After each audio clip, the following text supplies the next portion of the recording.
বিড়ালের জন্য হচ্ছে মাছ আনতে যাই আমরা, সকালবেলা নাস্তা করে বের হয়ে যাই। আর এখানে হচ্ছে বিড়ালের জন্য অল্প কিছু মাছ নিয়ে আসা হয়েছে। আর তারপর হচ্ছে একটা আইসক্রিমও নিয়ে আসছিল আমার ভাই, কারণ ওর এই আইসক্রিমটা খেতে ইচ্ছে করছে, যদিও অত গরম ছিল না।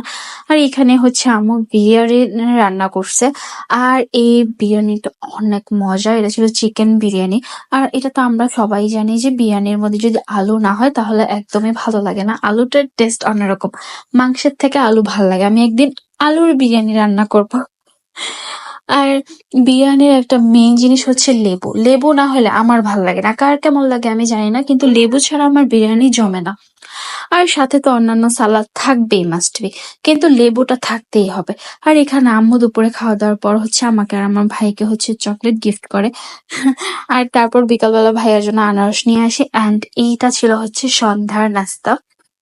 আর এটা হচ্ছে সুপি নুডলস ছিল। আর এটা তো আমি সবসময় রান্না করে ঝটফট খেয়ে ফেলি। তো এইটা একদম ঝটপট, কম সময়ে কম খরচে একদম মজাদার একটা খাবার। আমারও ভালো লাগে, পার্সোনালি আমার অনেক মজা লাগে। যদিও আমি সুপি নুডলস পছন্দ করতাম না, বাট এইভাবে আমি খেতে পারি, আমার অনেক ভালো লাগে।